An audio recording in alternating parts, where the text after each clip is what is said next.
very, very pleased to welcome you back, welcome some of you for the first time, and to ask Chadwick Smith, our ace intellectual in the German department, to come up and command this ship. Welcome back. I cannot continue without first thanking Avital and Anne and Ben, trying to locate faces in the crowd, for inviting me to participate in the celebration of this most beloved book, which has, of course, influenced me, and like so many people in this room, in inestimable ways over the years. That said, I've also always felt like the role of the moderator is akin to that of a referee in a football match, which is to say, not only do we control the clock, we do our jobs best when we don't slow down or interrupt the actual event. So I was very, very pleased to see the amount of work that went into this lovely program, which allows me to, for now, simply direct your attention to page 1 as I hand the podium over to our first speaker, Hent de Vries. Thank you.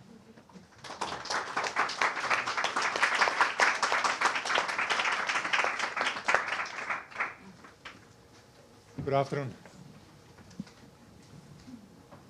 My thanks to Avital and Ben and Robert for the invitation to be here with you this afternoon. It's a great pleasure and distinct honor. The title of my remarks will be Allo. Allo. You'll see why. I was first made aware of the telephone book in its year of publication, 1989. How could I not have been? I had just come to these shores, landed in what was then the German department at Johns Hopkins at the invitation of Werner Hamacher. And Avital Ronell's name and work was the Geheimtipp among graduate students and faculty alike. This and the friendly recommendation of Werner and of my first chair, Rainer Nägele, just weeks later, that on my first trip away from campus, giving my first talk in the United States on Kant and Derrida, as it turned out, at the University of California at Berkeley, I should not fail to say hello to Avital, which I did in the deepest recesses of Dwinell Hall, only to depart too quickly, as if in fear that the bridge across the bay would come down again. All these fortuitous encounters at that moment made a profound and lasting impression on me as I was discovering a new world, as I was discovering the new world. It is an impression that I have ever since cherished in gratitude, and that has guided me each step of a long and sinuous path up to this day. Like a call, as the telephone book calls it, a call to collect myself and pack up a roof that I may not have always followed attentively enough, at least until recently. But that was always in my ear, as on the one hand, a sweet melody, inspiring deep trust across long distances of space and time, but also at times a siren's song, a standing invitation to take more risks. A few years later, if I remember correctly, and in this very ambiguous register, I was further exposed to the more extravagant sonic qualities of that experience of call, and perhaps of all genuine thinking and doing philosophy in a new key, as it were, when a New Year's celebration among friends at Avital's lucid proposal ended up in attending a nightly concert right here in Manhattan. The artist Avital urged us to listen to was the avant-garde composer, voice or sound artist, the Amanda Gallas. And that night's lesson in becoming differently attuned than one normally and also all too normatively is, was again deeply memorable. This was, I thought, in retrospect, Hölderlin's Wechsel der Töne, complete with a classicist that is Greek echo, but re-synthesized for the electronic age.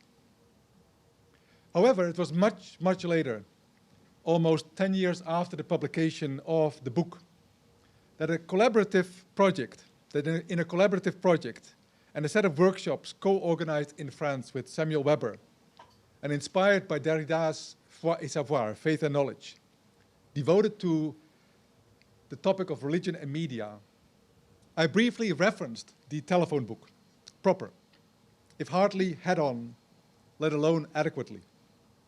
Naively, I lumped it together with Friedrich Kittler's Aufschreibesysteme, or discourse networks, as well as with his no less instructive gramophone film typewriter, suggesting that in both authors, Ronell and Kittler, compagnons de route in many other respects and to the very end, the question that most bothered me, namely that of the resonance and discordance between so-called religion and so-called technological media, seemed largely absent, or at best in their writing, glossed over, relegated to a second derivative problematic.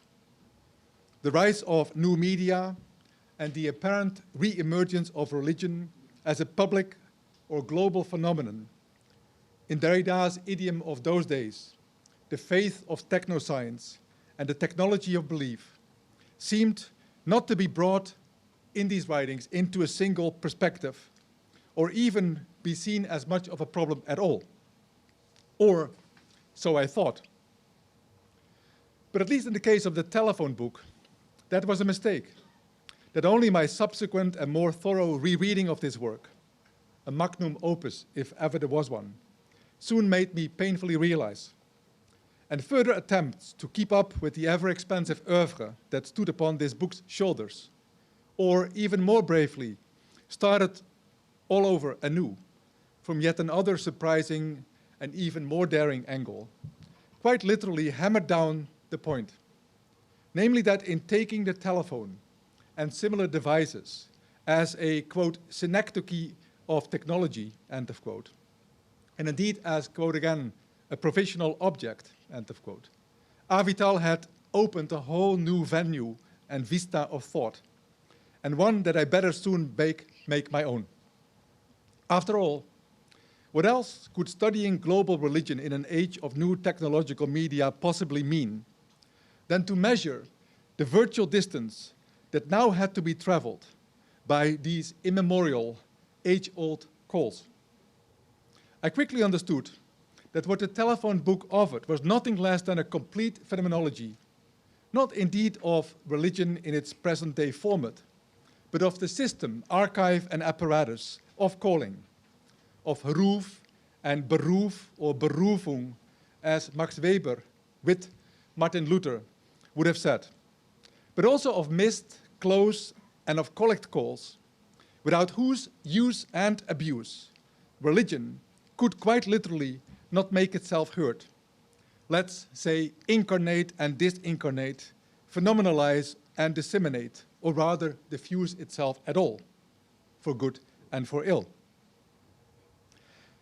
But aside from occasional episodic references in the book, such as the suffering of Watson's ears that made his body, quote, squirm through long, unintelligible sermons, the effect of so much enforced church attendance in his childhood, and his intense dislike for churches and preachers, which he would never entirely overcome.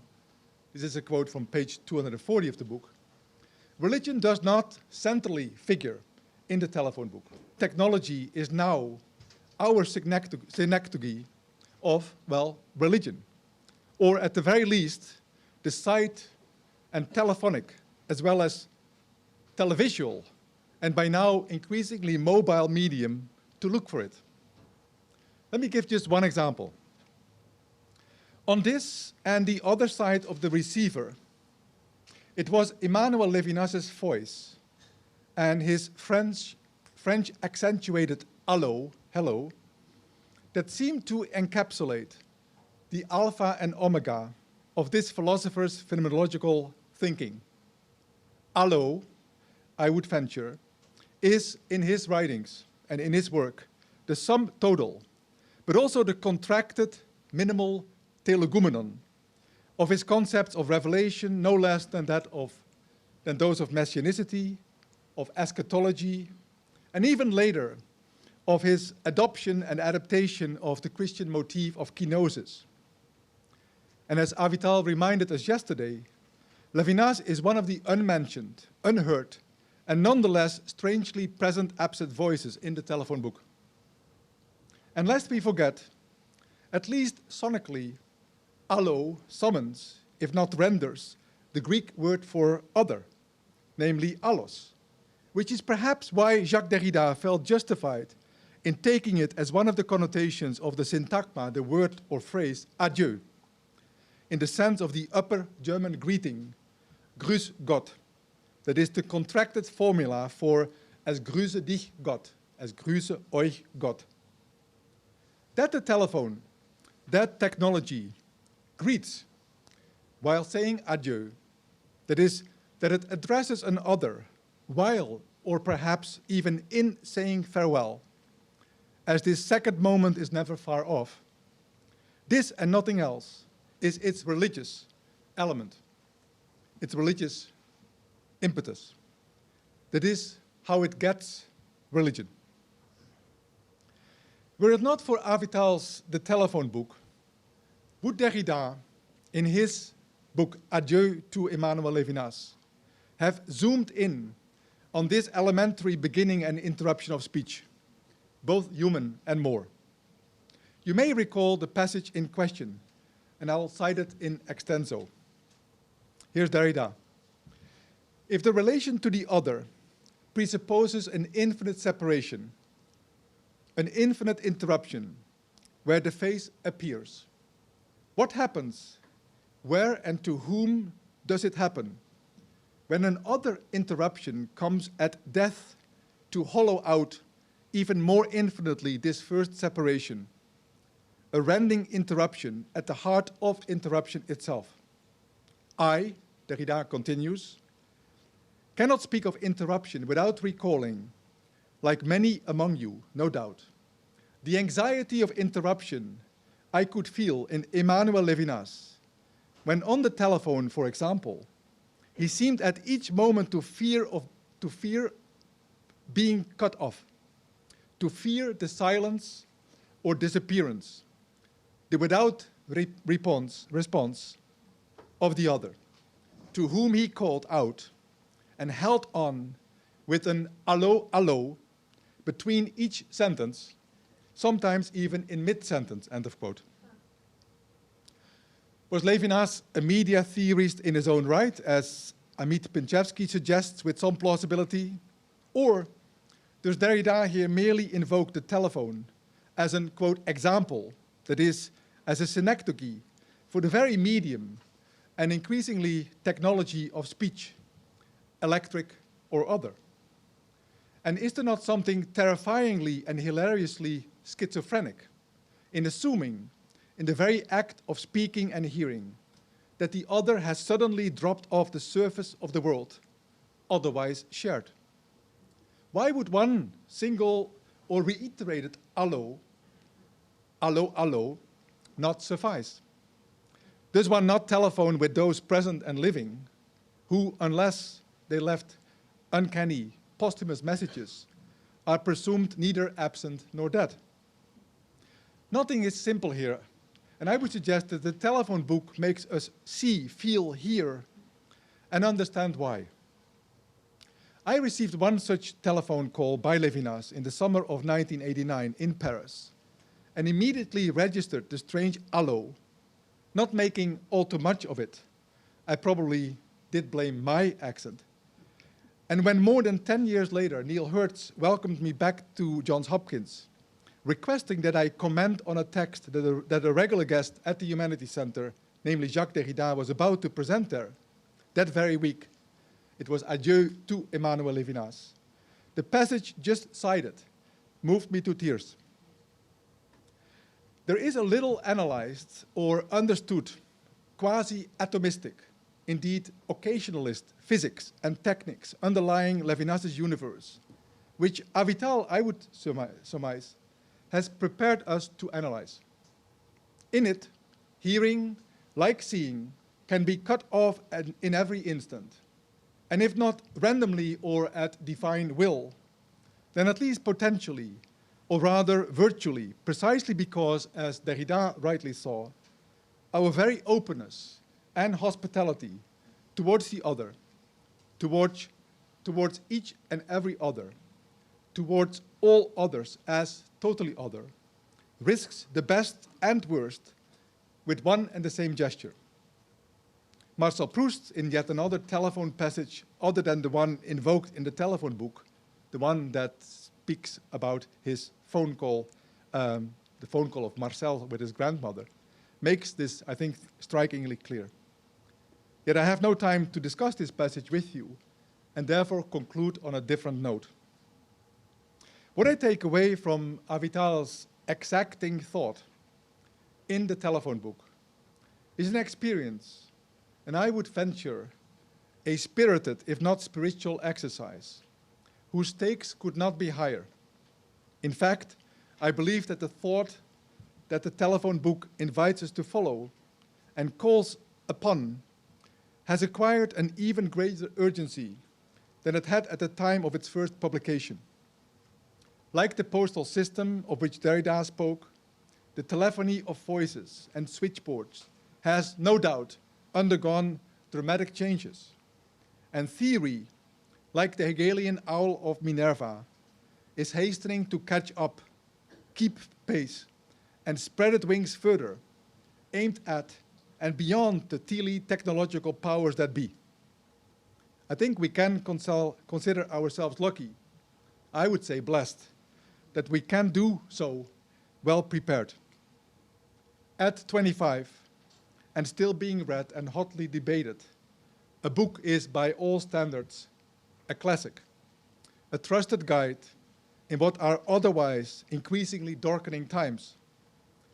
We are in Avital's debt for its courage and prescience, and this ever more so when we need it the most. Thank you.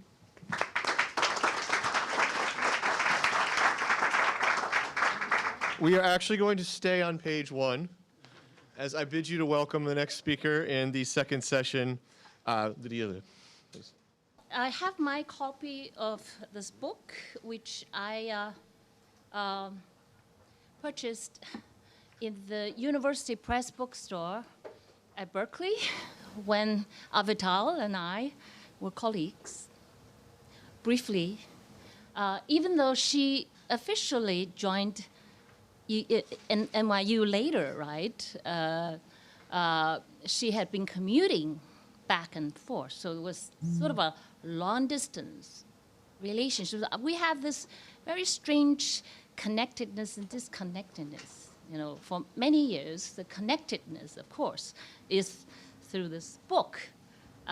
So I always thought, when I catch her, I'm going to have her autograph it. Bought it in 1990, the year when I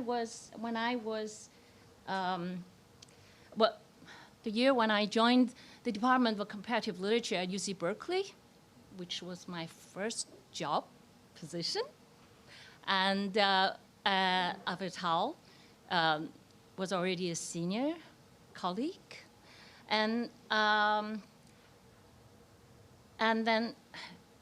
But then since she had been going back and forth, we didn't really get a chance to talk about her book. So this is my belated tribute to your pioneering work.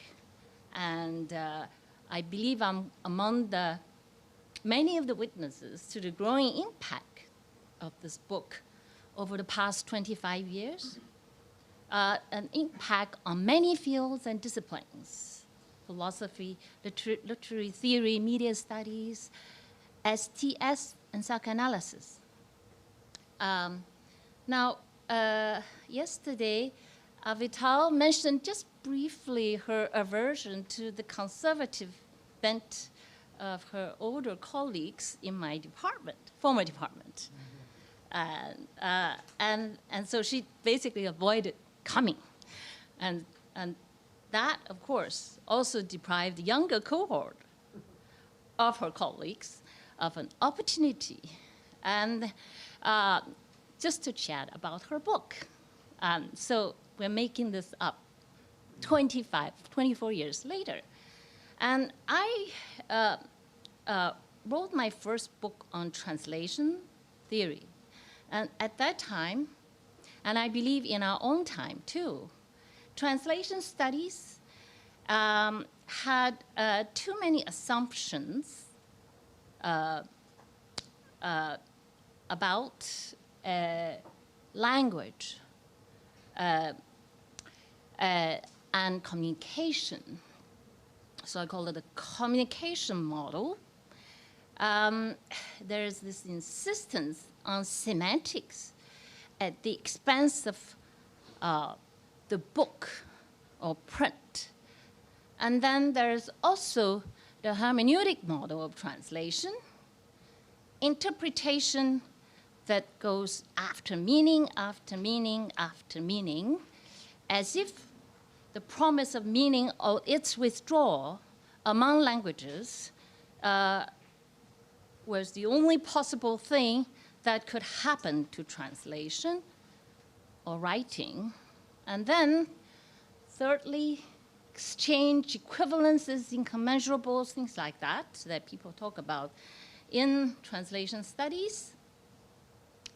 But Avital's book was provocative for me because as I was thinking, reflecting on these models of language and communication, her playfulness and her radical reconceptualization of a book, Dadaist conception, really helped me get around some of those assumptions that I mentioned. And so then basically her work then raised, for me at that time I was very interested in translation studies questions about what is the book? Where is writing? I mean, I'm not just being facetious about it because her book, I mean, this is a beautifully designed book. Every single page is designed. So you really have to look where writing is. I mean, it's not where you expect to find it. And then there's also the issue of silences and gaps and the onset that we are forced to encounter through this book, not just what she has to say. I mean, what's on the page, from page to page, and also nonsense and play. So these were I was really struck by all of these things that were going on experimentally in her book, and as I was trying to make sense of my own field. Just to give you an example, so how do we read this, right? It's exact. Those blanks, spaces, if we're not looking for semantics, well, the spaces force you to look otherwise. Or these dots, and are they secret codes? So then an invitation to interpret, but you're not going to get anywhere if you were to follow the semantic route, all right? So when I was in graduate school, we read Pembroke. Everybody knows the death of the author. But then nobody explained to us what caused the death of the author. So then reading Avital's book, then I realized it was the birth of the color. And then later my work would evolve into digital media. And I would add, which actually is suggested everywhere in her work, because we can't take her telephone literally, right? And the birth of the digital subject, the click. All right, so these are the things that led to the death of the author. So I had an answer from her book, which was my reading, of course. Now, the telephone, this is such a rich book, I can't go on and on like that. But the thing that really, that I would go back time and again is a paragraph on page 265, which again shows how important this line of thinking is today for our rethinking of digital media. The first paragraph on page 265, she says, somewhere between an art and a science, the telephone still throws strangely stamped shadows off its primary invisibility. It divides itself among thing, apparatus, interest, instrument, person, discourse, and voice. It's not one thing. Synecdoche.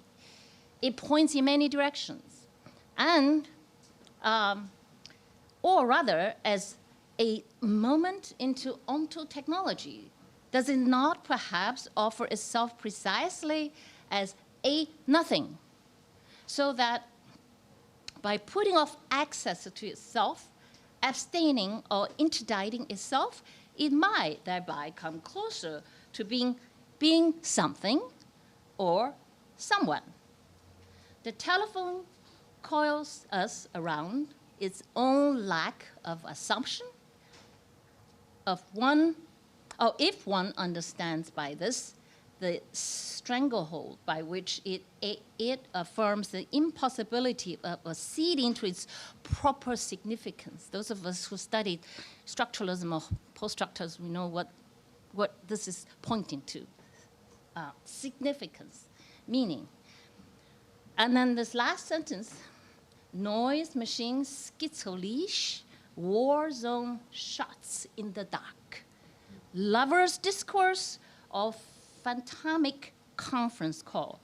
The telephone as such is like the fallace, empty but powerful. I keep going back to this. Now, so basically her work was provocative because she would call our attention to the transfer from philosophy to schizophrenia, and what she calls the psychiatric switchboard. Okay. Now, my question now is, what difference does the digital switchboard make? So I wanted to connect more explicitly your work, perhaps, with what's going on today in the study of digital media. Now, one person whose work is closely connected with Bell Labs, since we've been hearing about, AGB. The book is all about that. I wanted to mention someone else, Claude Shannon at Bell Labs, who, by the way, then was also a professor at MIT. He pioneered in information theory and created a lot of things that might make sense to us if we wanted to understand what happened after World War II. All right, quickly. So if we move from AGB to Claude Shannon in World War II, Claude Shannon was the person who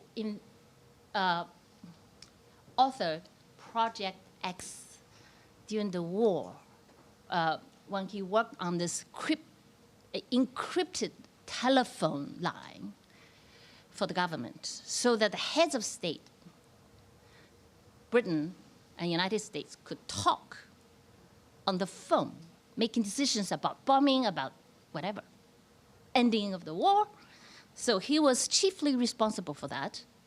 And of course, at the other end, the British end, that was Alan Turing, and they knew each other. All right? Now,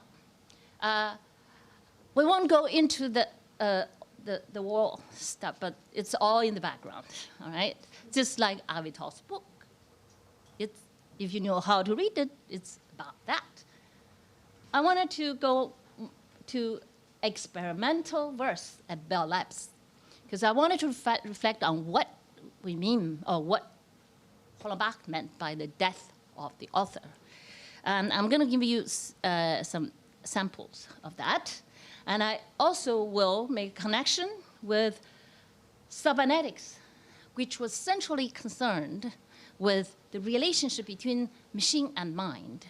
And that work, through the Macy Conference group, led to artificial intelligence, to a lot of the things that we now see, robots and all that, right? Jacques Lacan, his seminars in the 50s, mid-50s, centrally addressed the problem of cybernetics, game theory and information theory. And that's how he developed his theory of the symbolic order. I think we often get him wrong. Here is an example, automatic verse generated by mathematicians at Bell Labs. It looks like verse, generated through mathematical stochastic method, a method that was developed by Claude Shannon. It looks strange, but poetic, nonetheless, generated by a machine-like process, right? Shannon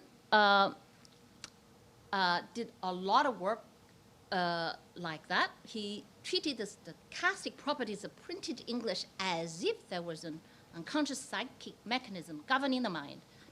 Every English speaker through which passed random letter sequences and word sequences without his or her conscious knowledge.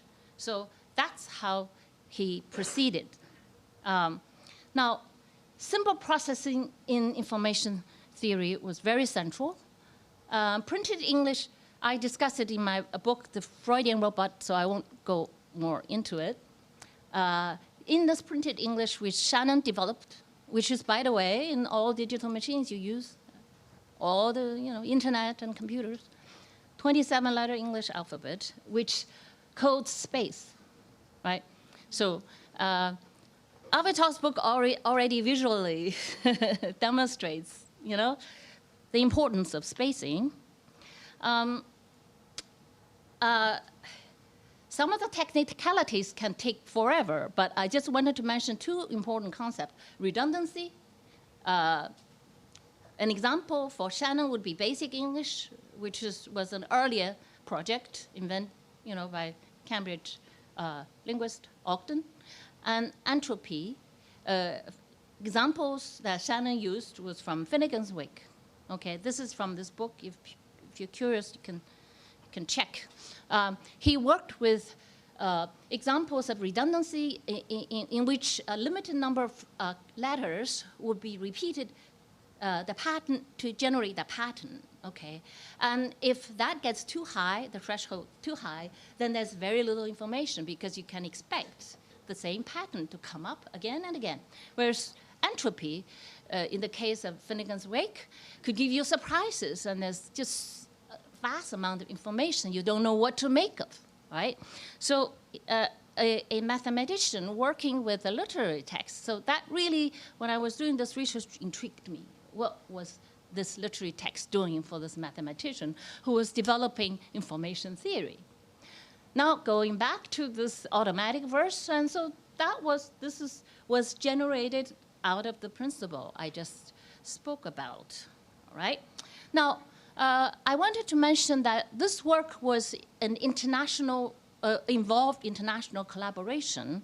Lacan's mathematician friend, and basically his math instructor was Gilbert, who wrote, "Automatic writing is not an end in itself. For the scientist, it has no other purpose than to reveal structures implicit in the apparatus which produces it, whether this is a machine in the real usual sense or a subconscious human." Oh, this man was a mathematician, was a leading cybernetician, was the man who translated game theory for the first time into French. And Lacan had regular conversations with him. And so and in the 50s, that was when cybernetics, mid-50s, really big, in France. And Lacan was discussing it with his students, right? So basically the question they raised was, is the mind a symbol processing machine? Yeah? And even today, among neuroscientists, there's a constant slippage between mind and brain. And there were many experiments, like computer modeling of the mind, which is still going on today, right?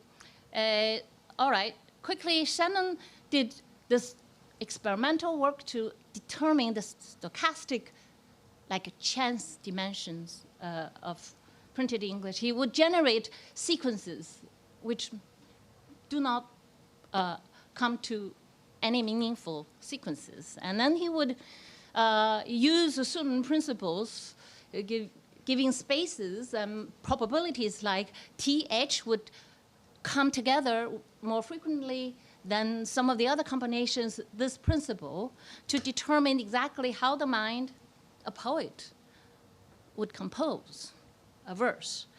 All right, and so here is an example. This was, I'm just repeating this. Comes very close to a human approach, sentences that would be generated by a conscious person. But yeah, right. Here, Finnegan's Wake starts on page 1 with this 100-letter sequence. Makes no sense whatsoever. It intrigued Shannon, something like that, intrigued Shannon. So then, what exactly is going on here? And so we're really talking about these people's fascination with machine and the unconscious, right? My time has come, is ending, but I just wanted to draw your attention to the kind of work that computer scientists did in the 60s, the computer simulation of the mind.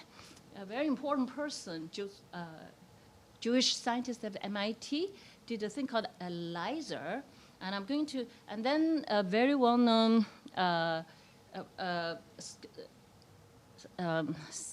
scholar in neuroscience did his neurotic algorithm, and they did all sorts of things at Stanford. Okay, so this is in his computer lab, this is a conversation between a woman, here's the gender thing, and a computer. Capitalize the computer, okay? The woman says, I don't understand. Do you want to understand? I hate you, you stupid machine. What don't you like about me? You have no feelings. How do you mean? I mean, you cannot experience what I experience because you're just a machine. Tell me more about such feelings. We're not communicating. I'm trying my best to communicate with you. Are you really? How do you see it? What do you mean? Just try to say whatever it means to you. I think you're all goofed up. Okay, something like this would have reminded these scientists that something's going wrong, but instead of working with these problems, they decided to come up with better algorithms which would capture belief systems, semantic units that would make better sense, right? In any case, finally, I wanted to give you this last thing, digital switchboard. Arthur Clarke had an encounter with Shannon about labs, and he wrote about this experience. You all know about him, right? Yeah. 2001, A Space Odyssey, he wrote the script, and then it was made into a movie, right? In 1950, probably early 50s, Clarke visited the United States to investigate the spectacular post-war developments in communication technology. He met Claude Shannon in his Bell Labs office, where he encountered a strange toy. Walked into the office and he saw something, small thing. It looked like a robot hand. Okay, this is what he wrote. Nothing could look simpler. It's merely a small wooden casket the size, shape of a cigar box with a single switch on one face. When you throw the switch, there's an angry focus of buzzing. The lid solar layer arises from beneath and emerges a hand. The hand reaches down, turns the switch off, and reaches in the box. With the finality of a closing coffin, the lid snaps shut, the buzzing ceases, and peace reigns. He was really traumatized by this toy. He says it's devastating. There's something unspeakably sinister about a machine that does nothing, absolutely nothing, except switch itself off. I really would like to have Avital interpret this machine for me. I'm going to play this clip so you see what's going on here. We just know that a box has an interior, but it doesn't matter what's inside.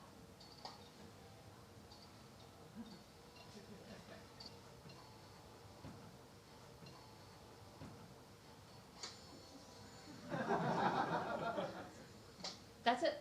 Thank you.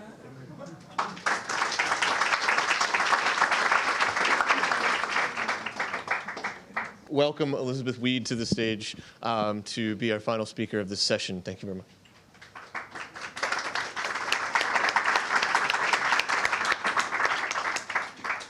So, there he is. Many thanks to you all for inviting me. I'm really thrilled to be at this wonderful event. The title of my talk is Call Waiting, or The Future of the Fallace.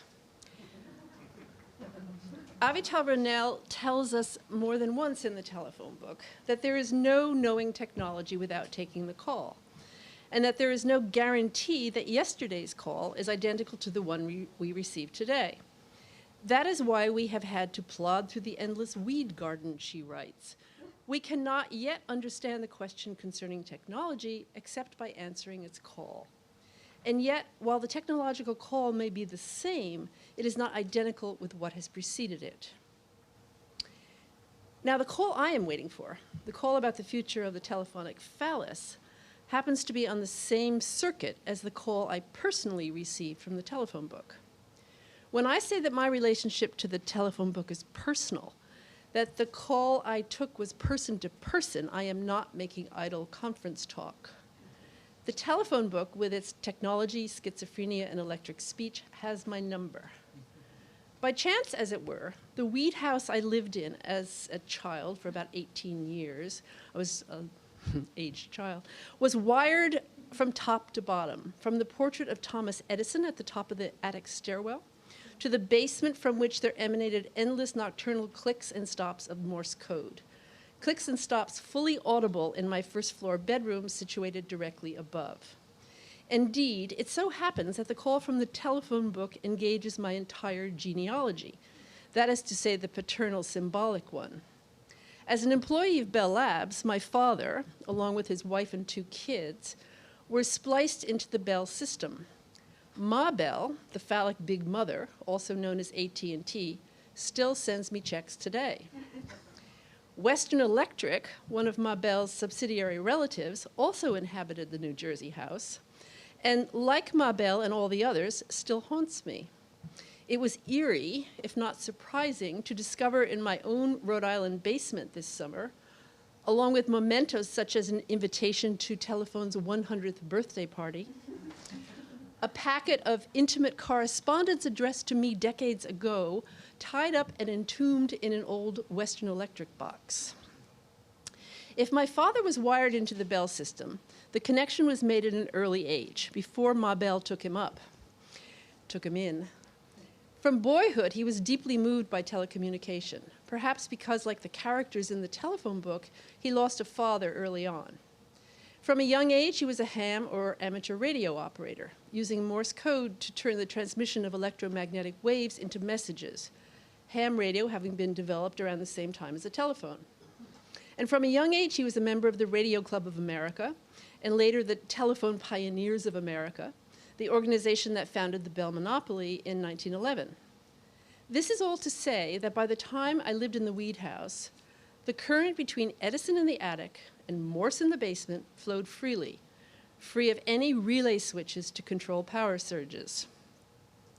Thomas Edison, born the same year as Alexander Graham Bell, worked not far from the weed house in New Jersey. He invented the light bulb, the phonograph, and motion picture cameras, taking time off periodically to travel on the circuit in order to electrocute dogs and cats for his admiring public.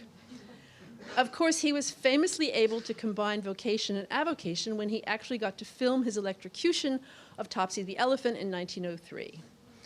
Samuel Morse, who was born a generation earlier and developed the single-wire telegraph along with the transmission apparatus and code, seems to have bypassed electrocution and passed directly to identification with the divine. You'll recall that what he transmitted at the official opening of the public telegraph in 1844 was the message, "What hath God wrought?" An identification that apparently sustained Morse's political views, which, very different from Bell's, included a conviction that slavery wasn't a divinely ordained good. The sheer intensity of the Edison-Morse charge, with regular interruptions of paranoid short circuits, might have brought the Weed House down had it not been for Morse's collaborator, Alfred Vail. Vail, who had a more modulated relationship to technology, was Morse's Thomas Watson. He improved on Morse's telegraph as well as the code in ways that made them viable and successful. And like Watson, he was on the other end of the line, receiving and transmitting telegraph messages, including the one from God in 1844. Not only did Samuel Morse fail to give proper credit or compensation to his collaborator, Morse fought tenaciously to claim sole originality in the field of numerous other inventors. And yet, Vail had his defenders, among whom my father, who argued that the telegraph and code might more accurately have carried the name of Alfred Vail. Although the code never carried Vail's name, my elementary school did. It turns out that the three of us, Alfred Vail, the telegraph, and I, were born and raised less than a mile from one another, and that the Alfred Vail School, to and from which I walked every day, bore Vail's name because it is located next door to the building in which Morse and Vail first demonstrated the electric telegraph. That building, dubbed the birthplace of the telegraph, is a National Historical Landmark, on the board of which my father served. I'll conclude the genealogical part of the talk with a photograph taken in the Weed basement in 1942, in which a version of the Vail telegraph key is prominently featured. You'll note that it is the Vail telegraph key, not the Morse key, the key having been one of Vail's enormous improvements. You'll note the familiar Bell logo on the boxes underneath the table, if you can see that. And you'll notice that while the Weed brother is happily picking up transmissions, the Weed sister is over and out. Or rather, simply out. Although her finger is poised on the key, she clearly hasn't a clue as to how to transmit a message. Okay, we're going to look at her the entire time. Her cluelessness, her stupidity. Okay, you may think it is theoretically incorrect of me to evoke personal paternal transmissions in a discussion of the phallus. Admit it, you do. You might accuse me of what Avital Ronell calls psychogenealogy. Let me say simply that it was the telephone book that placed the call to me and not the other way around. And as I said at the outset, for better or worse, the person-to-person call I received is on the same circuit as the call waiting. Okay. So how can we know what the waiting call has to say about the phallus? We know how the telephone book is shot through with phallic wavelengths, with changing frequencies of presence and absence. We know it is haunted by severed limbs, sliced umbilical cords, prostheses, and disappearing penises. And we know how unashamedly the traditional telephone apparatus evokes the phallus, its warm, bakelite body connecting mouth to ear. But now that the old analog telephone has given way to the digital, now that the old bakelite phallus has turned into a flat, hard glass and metal rectangle, things are different. The once tethered body is not only cordless but wireless, the handset has given way to headset, and the phone is smart, more cerebral than corporeal, preferring text to voice. The question arises, with the old body gone, where is the phallus in today's telephonics? We have to be careful not to be too literal, of course. Already in 1989, Avital warns us not to be too narrow, too restricted in our thinking about the telephone as synecdoche for technology. There is much that is engaging in the telephone, she writes. This is a quote: "The phone as a missing mouth, displaced genital, a mother's deaf ear, or any number of MIA organs." But there's no stopping there, she cautions, because technology has broken into the body. Although AR goes on at this point in the text to place a call to schizophrenia, I want to stay on the line with the fetish question a little bit longer and ask if there might perhaps be signs today of yet another kind of technological invasion, one that the telephone book warns us of. I could be on the wrong track, of course. There are many who say we are finally finished with the phallus, that it has been run out of town. And no doubt there are cultural shifts that seem to support these views. It seems evident that the paternal function can get on very well with or without a penis. And we see no end to the gendered sleights of hand that are becoming more and more normalized today. And yet, it is not at all clear to me that there is a direct line between such cultural phenomena and the demise of the phallus. In fact, I would suggest the opposite. When faced with these questions, I think of a conversation between Derrida and Elisabeth Roudinesco, published in 2001 in the volume De quoi demain. In response to a comment of Derrida's that if circumcision is abandoned, one is on the road to abandoning phallocentrism, Roudinesco says that might not be such a good idea. I would tend to think that one can abandon circumcision, she says, but not phallocentrism, in the sense in which Freud made it the law of the father, a law coming from a defeated sovereignty that is no longer the sovereignty of tyranny, but of transfer to the symbolic and to the universality of sexual difference. The phallus, Roudinesco says, is what symbolizes the defeat, the deconstruction of tyrannical authority. I must confess that this message of Roudinesco comes to me as a kind of feminist robocall that I haven't stopped receiving since I first read Freud. It's not that Derrida's post-phallocentric vision isn't feminist. It's that it would entail a kind of Irigaroyan utopia in which sexuation occurs without murderous misogyny and its avatars. We can't do without the phallus because there is no escaping castration. And while castration might one day be symbolized differently, which is what I believe is Derrida's vision, along with Irigaray's, there is no disengaging it from sexual difference. Before returning to the smartphone and the future of the phallus, it might be helpful to make a clearer connection with castration. For that, let us go to, not literally, but I'm going to go to footnote 55 in the classified section, the yellow pages of the telephone book. Footnote 55 takes us to Sam Weber's 1973 reading of Freud's essay on the uncanny, where Weber helps us understand that it is not a thing that the phallus symbolizes, but the structure of castration itself. And castration, Weber writes, is not an event or mere fantasy, but as a structure bears implications both for the articulation of the subject and for its access to reality. The problem is that the child's discovery is a non-discovery. Not only, Weber writes, do the eyes present the subject with the shocking evidence of a negative perception, the absence of a maternal phallus, but they also have to bear the brunt of a new state of affairs, that the subject will never again be able to believe its eyes, since what they have seen is neither simply visible nor wholly invisible.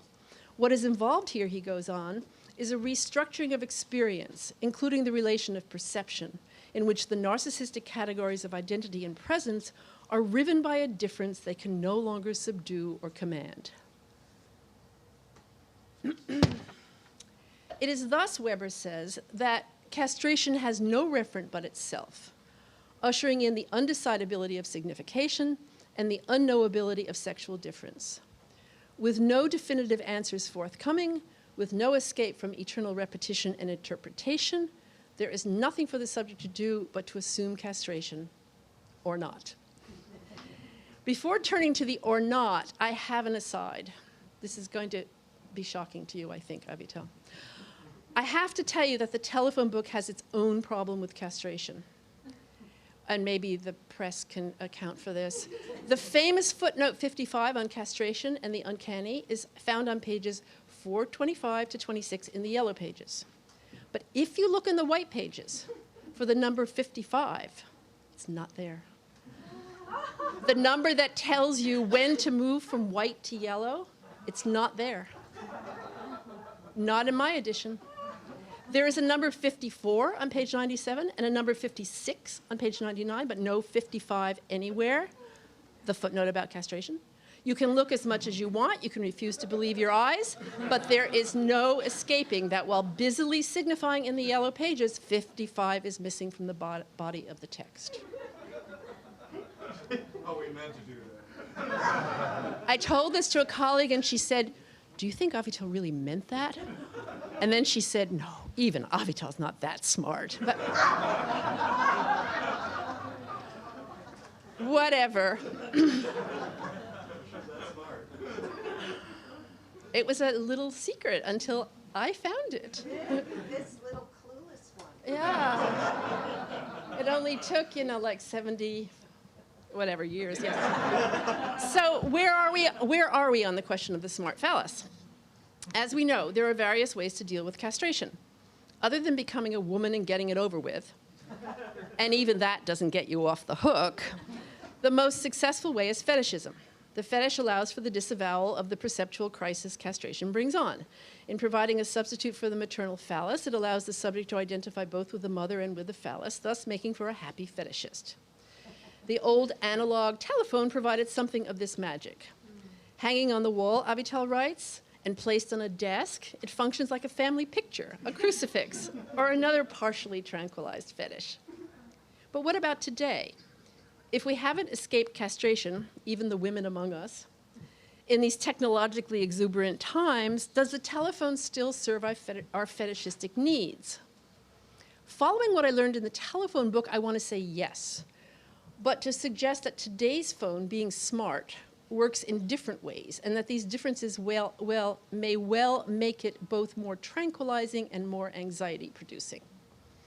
To look at the differences, one needs some historical perspective.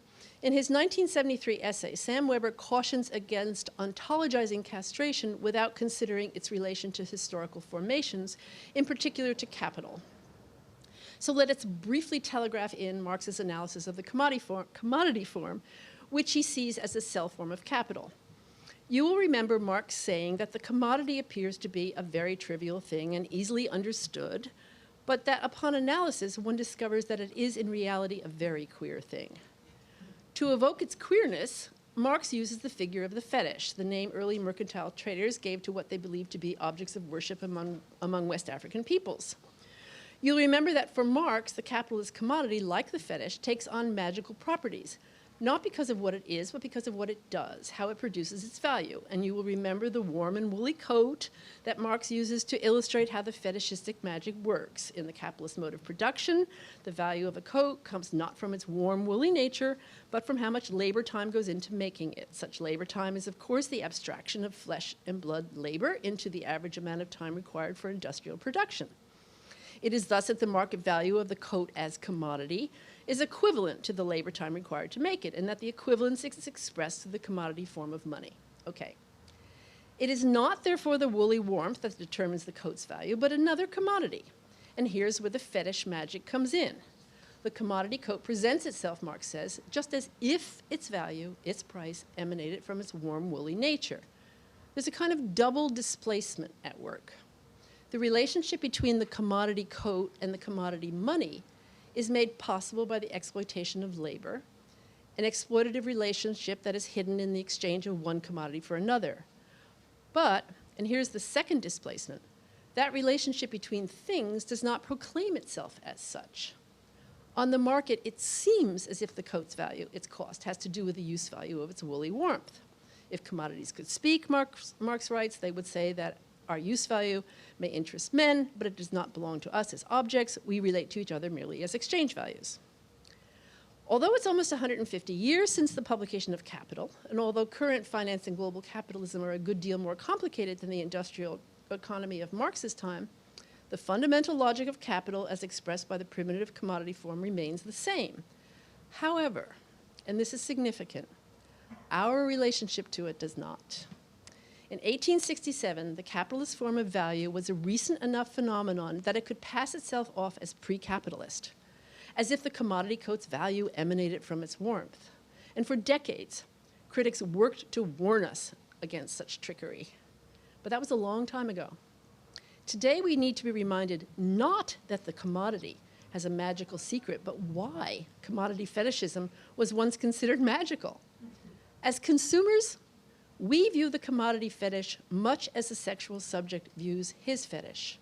We know we are dealing with things and not woolly warmth, and we don't care. We know that what we see is not what we see, but we also know that there is no true thing behind what we see, and we don't care. We are all fetishists, practice-happy fetishists. So where does this glimpse at our changed relationship to capital take us? We are, of course, dazzled by Avital's prescience in pointing to the phone as a special synecdoche of technology. But as we think about what it means for today's phone, the ubiquitous phone that is smart, that is I, that is all head and no body, when we think of what it means for that phone to be the technological object par excellence, where is the phallus? It can be easy to forget. With no visual prompts to connect the phone back to the phallus, to castration, why should we think that the enormous pleasure technology affords us has anything to do with such things? If cultural critics are ready to jettison the phallus while misogynistic violence thrives, why trouble technology with phallic anxieties? Why think that our talents for commodity fetishism have anything to do with the fetishistic management of castration, with the structure of castration in which, as Sam Weber says, the narcissistic categories of identity and presence are riven by a difference that can be no longer subdued or mastered? Might it be, as Weber suggests, that the peculiar favor of castration today has something to do with the logic of capital?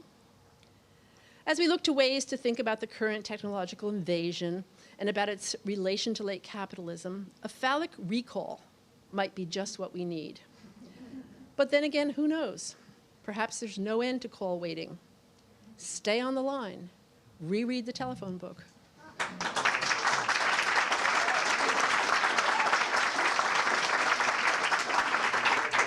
And the trajectories of the telephone book are, in fact, inexhaustible. But this panel, I think that despite or because of the calls from the other side, from Shannon and Turing, happy Halloween yet again, and as we explore genealogies, that these papers emphasize the essential futurity of Avital Ronell's book, and that what lies in that future, what in that future lies is the continuing intensity of our Geist in all of its valences.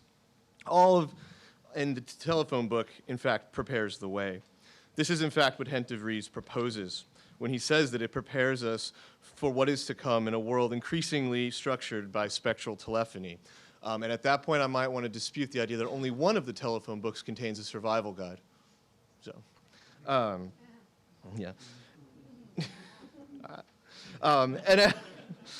And as the calls from Shannon emphasize, the click on the line, the click from the phone taps, and the click from hanging up prefigures the mouse clicks that condition the digital subject, which will be using and continue to use the smartphones, which, well, it's the future of the phallus. I don't know if I can say it any more clearly than that.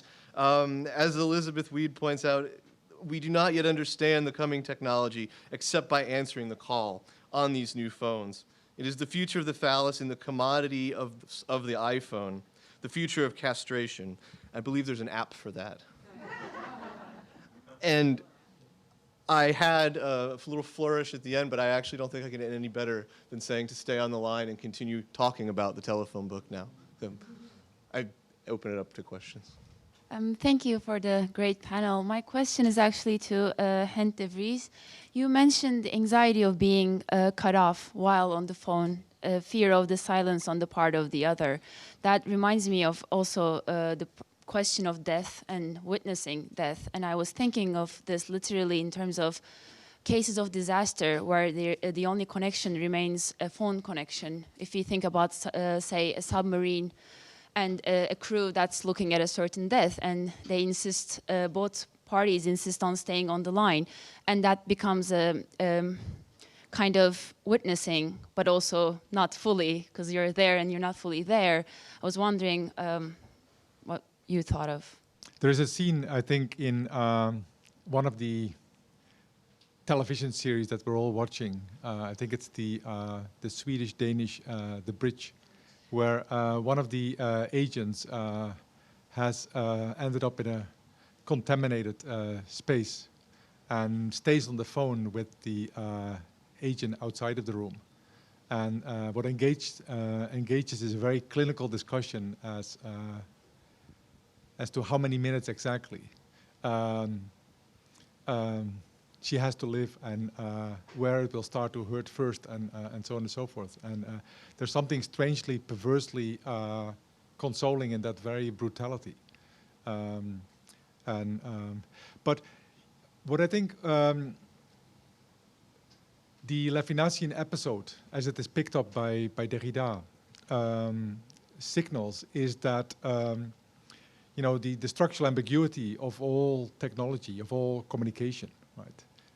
And what I take Avital to have demonstrated and you know, beautifully laid out is how technological communication, or the telephone as synecdoche, right, for those structures, basically makes it very clear how fragile and how indeed deeply ambiguous all communications is, such that, you know, in relating to another as other, we're relating ipso facto to a presence which can be welcoming, which can be soothing, and to an absence or a threat.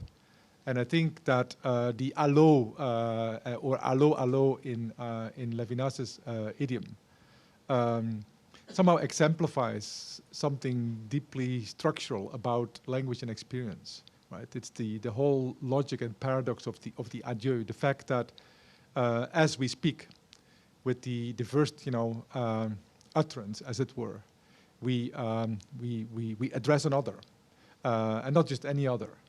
In that sense, I think we do deeply care. You know, we address the thing in itself. And yet, of course, you know, as we speak, we cannot but realize immediately that no such presence is ever guaranteed, right? Or at least that addressing one such other would imply that we say farewell to as many other equally legitimate others, right? I think this is a problematic that that Derrida has beautifully analyzed in the adieu. So if that's the case, then you know, each form of communication, technological and other, and whether we are dealing with the telephone or with smartphones or what have you, is premised on this structure, which I would say is, you know, expansively and minimally deeply theological, deeply mystical. Hi, this is for Elizabeth. Thank you for that wonderful presentation. I couldn't help wanting to hear more about questions concerning technology and questions concerning new misogynies, because that seemed to be running through. And I wasn't totally convinced that this smartphone, of course, wasn't as phallic as the physical phone, but I was thinking not so much in terms of phones as in terms of new forms of voicing that use texting, which this is something you mentioned. It's often voiceless, but the voice gets transmuted through emoticons and abuse. And the fact that there's been so much abusive use of messaging, sometimes through phones, but sometimes, of course, through the internet, and directed at women who want to enter discussions about technology most recently. And I just wondered if we could keep going on the course that you took us on.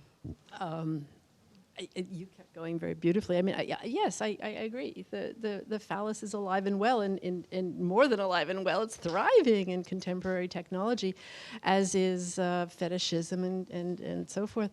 You know, I was just thinking about who was that video game woman who was threatened with death? Yeah. I mean, look, what can I say? It's all been said. It's all there. It's all so depressingly there, right? I'm sorry, Emily. I'm not a feminist. I can't do that stuff. Thank you for that really beautiful set of presentations. I'm just riveted by the ultimate machine. And I And actually, I mean, I suppose you had given a challenge to Avital to sort of talk about it, but I would actually be really curious to hear Elizabeth and Hent talk about the ultimate machine from the perspective of the two presentations you gave, because what is the ultimate, where is the fallace with that ultimate machine? Because Elizabeth, in response to the sort of question about sort of the recent, I mean, this has been an ongoing phenomenon, but it's really come into the news again, or a different way, the misogyny, for which new technology seems to serve all sorts of wonderful purposes. I say the word wonderful with lots of scare quotes around it, right? Such that it need not, you said, what is there to be said? And I saw the image of the machine that shuts itself off, because really it says itself in a way. And so I was sort of thinking about that comment in relation to the ultimate machine, but then thinking about the sort of theological or the questions of religion, that box opens up and then closes down, but it can never close down fully. But anyway, it's just some random thoughts. Thank you. All I just want to say is that only the phallus can conceive of the ultimate. That's how we get ultimate. That's how we get absolute. It's the phallus that takes us there, right?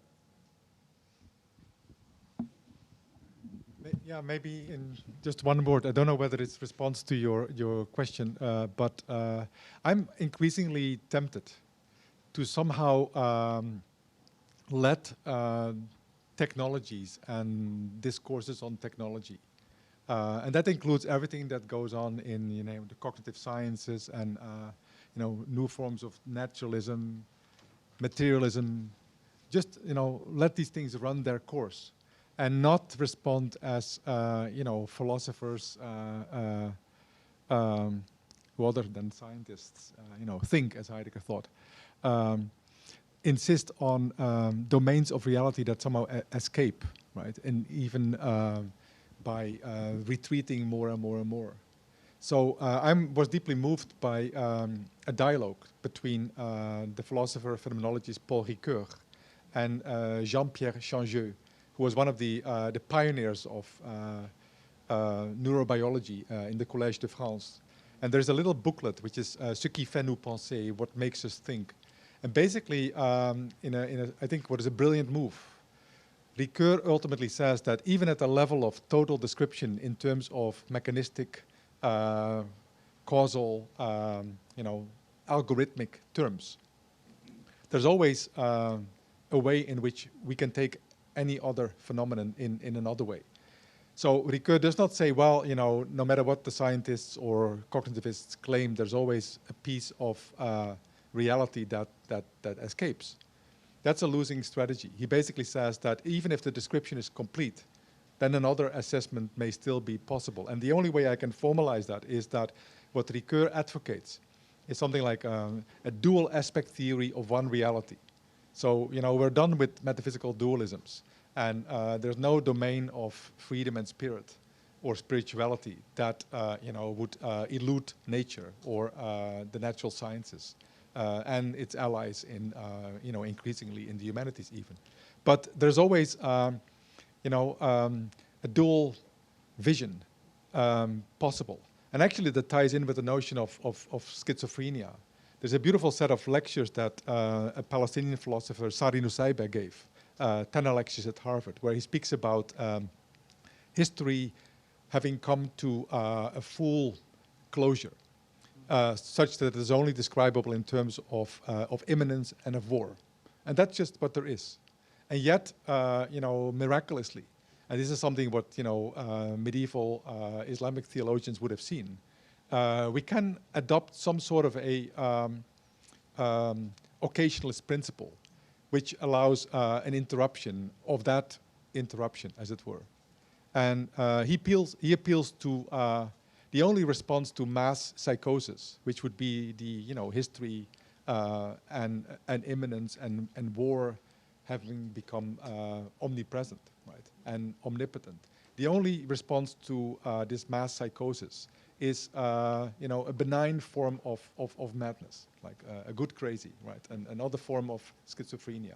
And that's a form of dual aspect seeing. So that, after all, when Wittgenstein in the Philosophical Investigations cites this, psychologist Jastrow and, paints the duck and the rabbit, that's exactly what there is.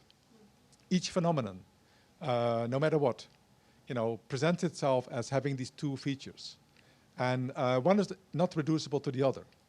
The duck is not, subtracted from the rabbit. But there is an irremovable and an irretrievable, now you see, now you don't. I think that's something that must have something to do with the call. Or, it must have to do something with the revocation of any vocation that we find ourselves in. And the fact that, we can still breathe, even though capitalism, reigns unrestricted. I just had a comment or a suggestion about that ultimate machine. I've been obsessed with Hesiod's Pandora for the last many years. And that box is yet another avatar of Pandora, who was the first woman, the first replicant, and who's feminized, but a woman, not a woman, and whose role is to be the off switch of the human. So basically, off is, as Avital would say, she pronounces it finitude, I say finitude, but it's, it's the first female robot whose job it is to turn it off. And as is appropriate, I think the final word can be given to the representative of the telephone book in the room. Thank you very much. I say finitude because I thought I could make it worldwide and see if it would spread, but it hasn't. It's stunted. People are sticking to finitude so much. That bit me in the ass. So that game. Thank you for your staggering interventions. Thank you so much. From all of us, I am and am not addressed. I wanted to, if I may, say two things. One is just to jump on the line with Levinas and the way he danced with worry around the telephone. I remember I was visiting him, and he said what a good boy Hent is. Because I'm not castrating, am I? So, thank you. So, and he showed me the Pianissimo book. And in any case, all right, I'm cutting it short. Very short. And we were talking, and the phone rang. So he asked his wife to get the phone, and there was no one on the other end. And that was the end of our interview or visitation, because he said, "What do you mean there's no one on the other end?" So he went to the phone and said, "Allo, allo," and it didn't respond. And then he said, "You have to call Michel, his son, the musician."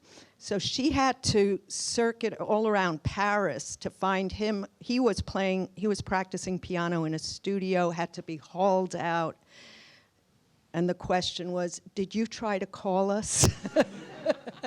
He was recording. And he said, "No, because your papa is very worried." Okay, so there's something about the anxiety of Levinas, or a Levinas, if we could say, and the telephone, and what it means to greet, welcome, bring in the other, haul in the other, the way he hauled in his son, that I wanted to just leave with you. And then I didn't want to neglect to respond to your challenge call, the gift coffin that you placed at my feet or hands.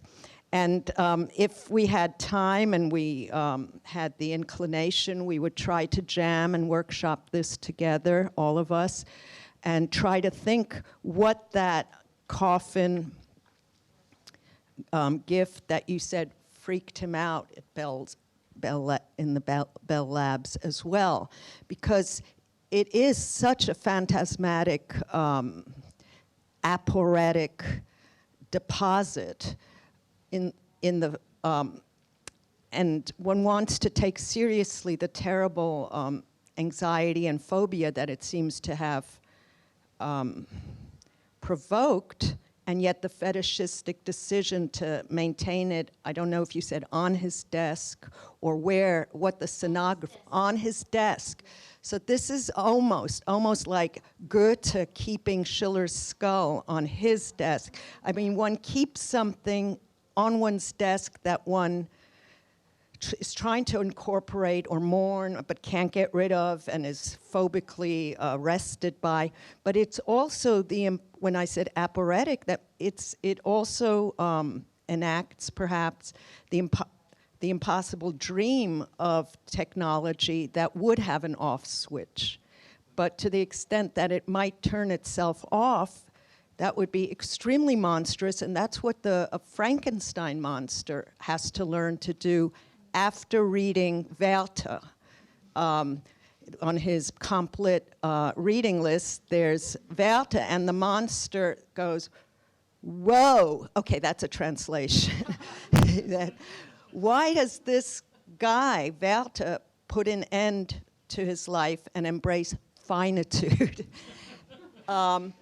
And he recalls that, retrieves that, and says, I'm going to have to find that off switch that Goethe gifted me with as the gift, the poison, the gift, in order to somehow short circuit the monstrous failure to mourn that I memorialize. Okay, that's a real condensation, but Victor Frankenstein, the scientist, who's very much affine to your guys and AGB, is really trying to rebuild and reanimate a corpse, the maternal corpse, in ways that some of us have and some of us will discuss. So the task and assignment for the monstrosity that now bears the name of its maker, Frankenstein, is to find the off switch and to therefore contemplate something like the suicidal run, which is a wish fulfillment of the technological. So to have that on his desk, I'm just opening that coffin and dossier for everyone else to jam if we had the wish and will, but it wouldn't be the moment maybe later on to pursue this wonderful gift that you deposited with us. All of you. Thank you. That's just, and I won't even go into Heidegger's hand and hands and anthropological handing and Fred's handing down from last night, and how technology is threatened by what is ready to hand and vorhanden in so many ways. Thank you so much, all of you. We even can come back in another translation to Elizabeth's handy. Thank you, all the speakers.